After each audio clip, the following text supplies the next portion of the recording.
Security Council for a ceasefire deal in Gaza in which the U.S. abstained from voting. Former President Trump doesn't have to pay a $454 million bond. All the updates on that, plus he's also in court in the hush money case today. Arlene Richards on the ground. A major leadership shakeup at Boeing. The company's CEO is leaving the embattled aviation giant by the end of the year. Mexico's president accused of using diplomatic blackmail against the U.S. He says lift sanctions on Venezuela or illegal immigrants will keep coming. NTD's Arian Pazdar brings you more on Mexico's demands. And 4 suspects appealing in court today, battered and bruised after Friday's terrorist attack in Moscow. Russian leaders say at least 137 people are dead and hundreds more are wounded. More on this, we speak to a senior fellow from the Center for Security Policy. 50 young people attacked a police station near Paris last week, with 6 people arrested so far. This triggered security concerns as the region gears up to host the Olympic Village in a few months.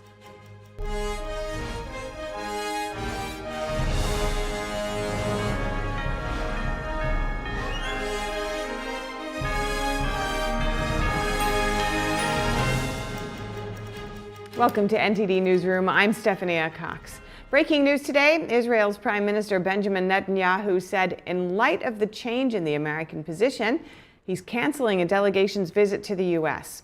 His words come after the United Nations Security Council vote hours earlier, approving a Gaza ceasefire deal that the U.S. abstained from the vote. The visit by 2 of Israel's high-ranking leaders was to discuss Israel's planned assault on the city of Rafah. In a statement, Netanyahu says Washington's failure to block the proposal was a clear retreat from its previous position. Tensions between Israel and the U.S. are on display after the U.S. decided not to vote on the resolution. The agreement demands an immediate ceasefire for the month of Ramadan, respected by all parties, leading to a permanent, sustainable ceasefire. It also stresses the immediate and unconditional release of all hostages. The vote is the latest effort for the council after China and Russia vetoed last Friday's vote. Netanyahu says the ceasefire would hurt war efforts against Hamas, as well as efforts to release over 130 hostages held in the Gaza Strip. U.S. Ambassador to the United Nations Linda Thomas-Greenfield says Washington could not vote yes because it did not agree with everything. UN Secretary General Antonio Guterres says failing to implement the resolution would be unforgivable.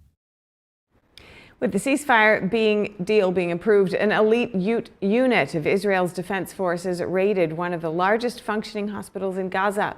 The raid netted a large number of guns, ammunition, and millions in cash that the military says was being stored by Hamas terrorists. IDF troops killed several gunmen during their search of the MRI Center and Shifa's maternity ward. Today is day 6 of the IDF's operation against Hamas and Islamic Jihad in Shifa Hospital. 170 terrorists were neutralized in or around the Shifa Hospital compound while firing at our forces. New video released by Israel shows Israeli Defense Forces displaying a cache of weapons they found during a raid of the MRI Center at Shifa Hospital. As you see, the weapons included machine guns, ammo, grenades, and bombs. The hospital is the largest in Gaza that Israel has raided. Military leaders say it sent in special forces supported by infantry and tanks based on intelligence that the hospital was again being used by terrorists. And good news today for former President Trump. The GOP nominee for president sees the amount he has to pay in his New York civil fraud case drastically reduced. A New York appeals court has given Donald Trump 10 more days to post his bond to satisfy the civil fraud judgment. He also cut the bond down to $175 million. Trump announced last Friday that he had nearly $500 million in cash that he could use to pay the $454 million bond. For now, chances for New York Attorney General Letitia James to seize the former president's property are diminished. Trump responded on Truth Social, saying this shows how ridiculous and outrageous the judge's original decision was. He asserted that he did nothing wrong. And in another of Trump's court battles, the former president attended a pre-trial hearing in New York in the hush money case. NTD's Arlene Richards brings us more from the court. Judge Juan Merchan was very skeptical today during a special proceeding held in the New York hush money case. He said that he agreed to schedule the hearing because of the very serious allegations contained in a motion to dismiss filed by former President Trump's legal team. But after reviewing several exhibits, he said he was not convinced that the prosecution had attempted to obstruct justice, which is essentially the allegations claimed in the motion to dismiss by Trump's legal team. At one point, Judge Merchan accused the defense of repeatedly misinterpreting the law. The defense motion centers around allegations that the prosecution withheld thousands of documents related to federal interviews of their key witness, Michael Cohen, Trump's former personal attorney who served time for lying to Congress. Trump's team had argued that those interviews contained crucial information relevant to the defense of this case, and they maintained that it was up to the prosecution to obtain those documents from the U.S. attorney and turn them over. But the judge strongly disagreed and pointed out efforts made by the prosecution to obtain those records, saying that the defense also had a duty to make efforts to get them as early as last May. At different times during the proceeding, Judge Merchan scolded the defense for what he said was their own lack of due diligence and failure to apply the proper law. Needless to say, Judge Juan Merchan was not inclined to grant the motion to dismiss. Ruling from the bench, he said that the prosecution was not responsible for the late production of those documents and that the Trump team was not harmed by the late production.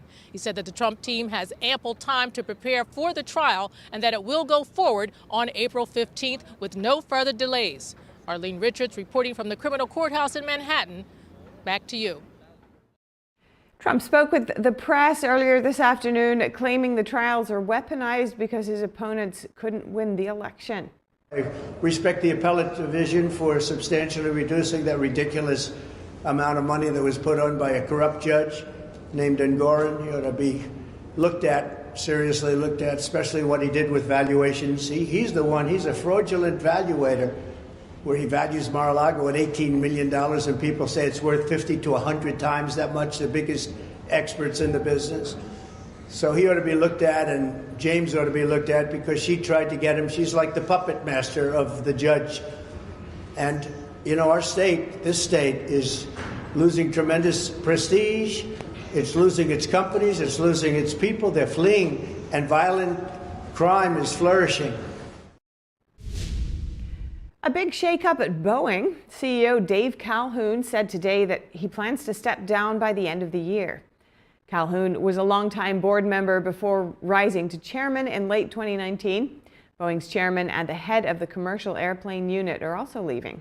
Boeing has been hit by more than 5 years of problems with its airplanes, including 2 fatal crashes of the 737 MAX in 2018 and 2019 that killed hundreds of people. Most recently, a door plug blew out of the side of an Alaska Airlines 737 MAX in January, leaving a gaping hole on the side of the plane. The problems have led to multiple groundings over safety issues and more than $31 billion in losses. And Mexico is threatening to allow more illegal immigrants to come to the U.S. That's if the U.S. doesn't change its stance on communist countries such as Cuba and Venezuela.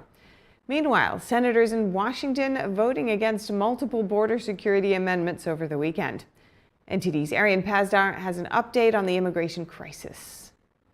Mexican President Andrés Manuel López Obrador, better known as AMLO, says he will allow more illegal immigrants to get to the U.S. That's if the U.S. doesn't meet the following demands: lift sanctions on Venezuela, end the Cuban embargo, which was established over 60 years ago. AMLO wants the U.S. to send $20 billion a year to poor countries in Latin America and legalize millions of law-abiding Mexicans living in the U.S. When asked if this amounts to diplomatic blackmail, the president told 60 Minutes, "I am speaking frankly. We have to say things as they are, and I always say what I feel. I always say what I think." Meanwhile, in D.C., Senate Republicans tried passing multiple immigration-related bills over the weekend. They added the bills as amendments to the government funding omnibus, which the Senate did pass on Saturday. But the amendments did not pass. The Senate turned down at least 3 of them. The three bills are the Laken-Riley Act, which would have made it so that ICE has to issue a detainer for illegal immigrants charged with theft, the Clear Act, which would have made it easier to deport criminal illegal immigrants, and the Budd Amendment, which would have made it illegal for the government to use taxpayer money to fly immigrants into the United States. Ariane Pastar, NTD News. The government spending bill that just barely passed on time on Friday includes effectively banning pride flags flying over diplomatic buildings. About 2/3 of House and Senate voted for the $1.2 trillion package, and Biden signed it into law on Saturday. Only the American flag and other official flags are permitted to fly over American diplomatic facilities now. Under the Biden administration, American embassies had been invited to fly the pride flag to advocate for the LGBTQ community. The bill dropped nearly all of the other 45 GOP-included provisions targeting LGBT concerns. And another provision in the bill prevents the Consumer Product Safety Commission from banning gas stoves. The commission says no such ban is in the works, although it floated the idea in 2022. And turning now to Russia, 4 suspects in the concert hall terrorist attack appeared in court last night as authorities begin prosecuting the men. While in court, the suspects showed signs of severe beatings and heavy bruising. One appeared barely conscious during the hearing and was brought in on a wheelchair. The court said 2 of them had accepted guilt. The Moscow court has ordered the suspects to be held in pretrial custody until May 22nd, charged with a fatal terrorist attack that could result in life imprisonment. The attack on the concert hall on Friday left 137 people dead and over 180 injured. ISIS claimed responsibility. Russia's Prime Minister vowed that the perpetrators will be punished, and said they deserve no mercy. At the same time, the European Union called on Russia not to use the attack as a pretext to escalate attacks on Ukraine. In a State Department press conference this afternoon, spokesperson Matthew Miller downplayed speculation that Ukraine was somehow involved in the deadly shooting. There was no Ukrainian involvement, period. You've seen the Ukrainian government make that clear, and of course, with respect to these statements, the Russians have offered zero evidence because there is no evidence of Ukrainian involvement. For more on this, we're joined by Colonel John Mills. He's a senior fellow at the Center for Security Policy and former director of cybersecurity policy at the Department of Defense. Welcome, John. Great to speak with you. We've seen a number of acts of protest by Russians against President Putin in recent weeks, especially during the election. But ISIS claims responsibility for this latest horrific attack. Though on Sunday, Putin suggested that the attack could be linked to Ukraine. What's the most likely scenario here? Thank you, Steph. That's what we got to kind of let the facts unfold. And I think Putin is now suggesting that it would be foolish for him to pursue Ukraine, and that he also, I believe he said he acknowledged it could be Islamic terrorists.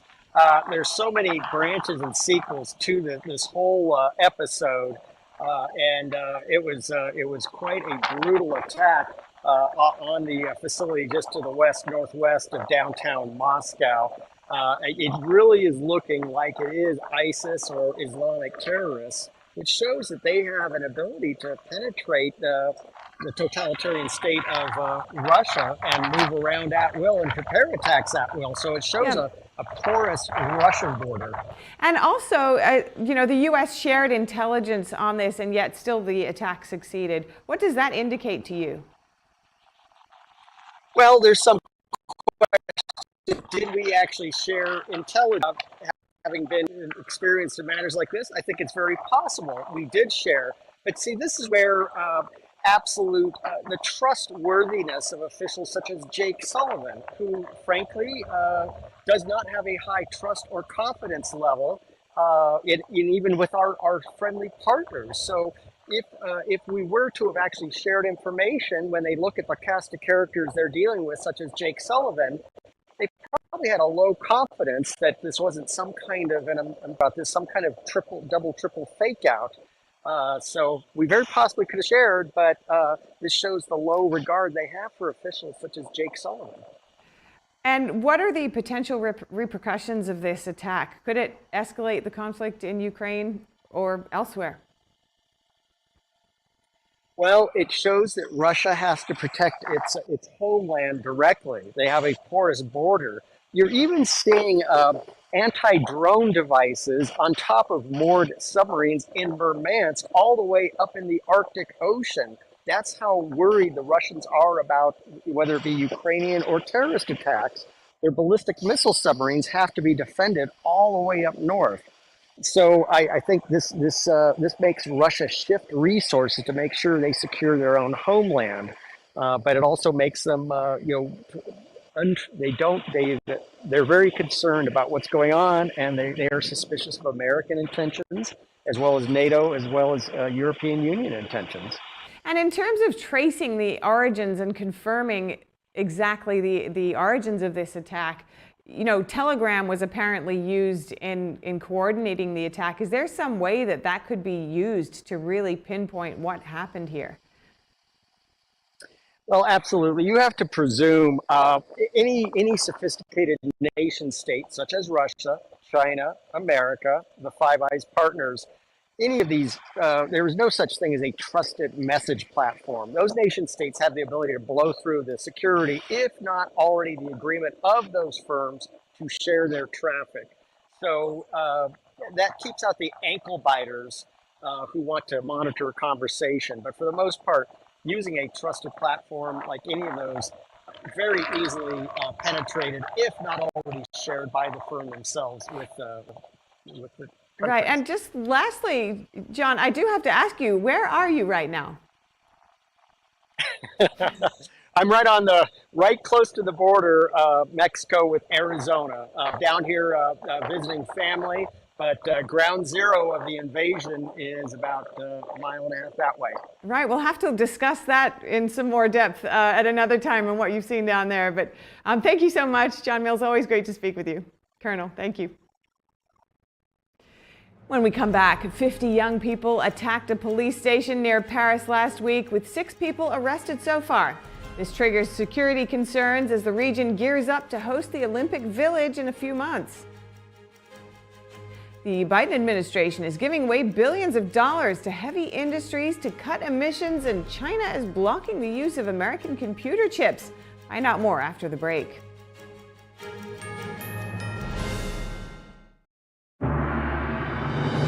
More than just beautiful dance.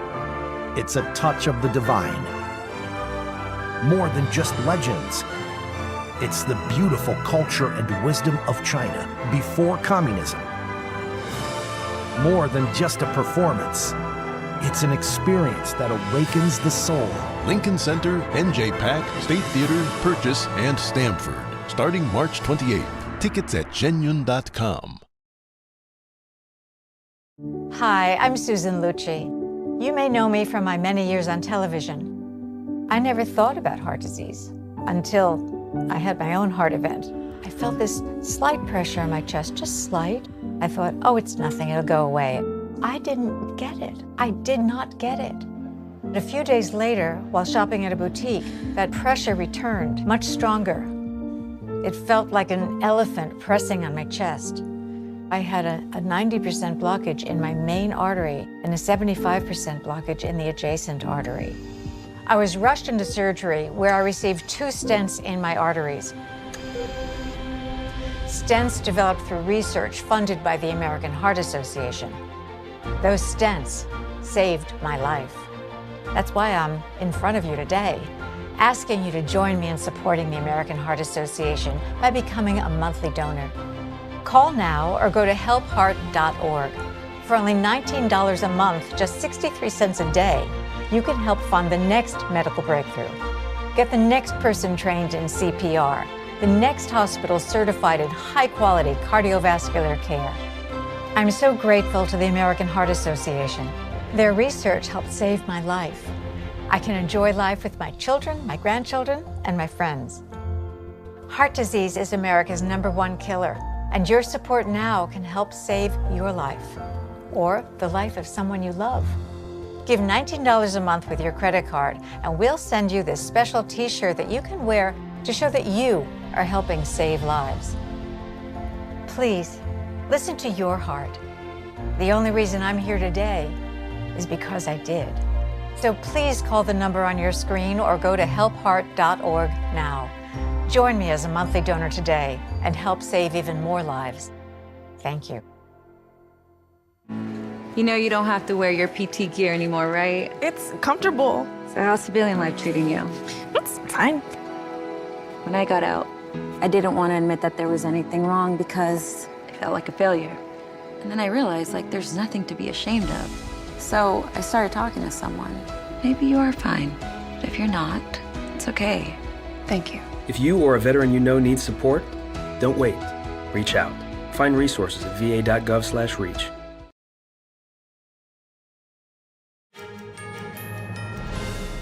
A large group of young people attacked a police station near Paris last week. As the region prepares to host the Olympic Village in a few months, this incident is triggering security concerns. NTD's France correspondent David Vives speaks to a policy analyst who says France is facing very serious issues on security right now. On the night of March 17th, 50 individuals targeted a police station, launching fireworks, projectiles and Molotov cocktails at the station. 2 police officers were injured. The incident also resulted in a heightened sense of insecurity among residents and authorities alike. This attack is believed to be linked to the death of a young man who lost his life in a scooter chase on March 15th. In response to the attack, authorities swiftly apprehended several individuals, including both adults and minors allegedly involved in the assault. 6 adult suspects are set to stand trial for their roles in the incident. Policy analyst Céline Pina says the police response to the incident isn't enough. Of the 50 people involved, barely 6 have been referred to court or charged. So that shows if some people think about attacking the state, attacking the police, it looks like that's all fine. They're not risking much. The unrest in La Courneuve underscores the broader social and security challenges in the region. Other similar incidents have been occurring in the region since last year during riots, where nearly 300 police stations were attacked in France, resulting in more than 800 police officers injured. Other police stations have been attacked in the Paris suburbs following the events of March 17th.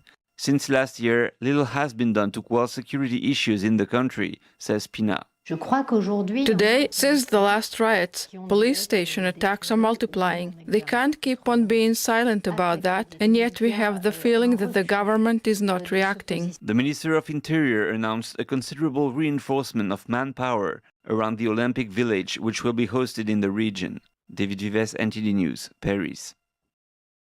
And in today's business brief, the Biden administration awarding billions of dollars to heavy industries. And China is blocking American computer chips. More on that with NTD's Don Ma. Thank you, Steph. The Biden administration is spending $6 billion to slash pollution from heavy industries. And this is industries including cement, steel, and aluminum. And the funding will go to more than 30 factories around the country who are taking steps to cut about 14 million metric tons of carbon dioxide annually. That equates to taking about 3.3 million cars off the road in a year. And the funding comes from a combination of the Inflation Reduction Act and the Bipartisan Infrastructure Law. Meanwhile, Intel and AMD's shares fell earlier today. This is after a report that China would limit the use of their chips and servers in government computers. Potentially, this could threaten billions of dollars in sales for the U.S. companies. And this is according to the Financial Times report over the weekend. China has introduced guidelines to phase out U.S. chips from the companies and also wants to sideline Microsoft's Windows and foreign-made database software as well in favor of domestic options. Beijing has been trying to reduce its reliance on foreign firms by building out its local semiconductor industry as it grapples with U.S. export curbs on technology, including cutting-edge chips. The latest move could make a big dent on the chip firm's earnings, as China was Intel's largest market in 2023, with 27% of revenue, while AMD drew about 15% of its sales from the country. That's all from me today. Back to you, Steph. Thank you, Don. Next up, severe storms wreaked havoc across a large swath of the U.S. yesterday, and there may still be more to come. The National Weather Service is warning of a significant winter storm over central regions of the country through Tuesday morning. The winter storm will be high impact and extensive, causing widespread heavy snow and gusty winds over parts of the northern plains and upper Midwest.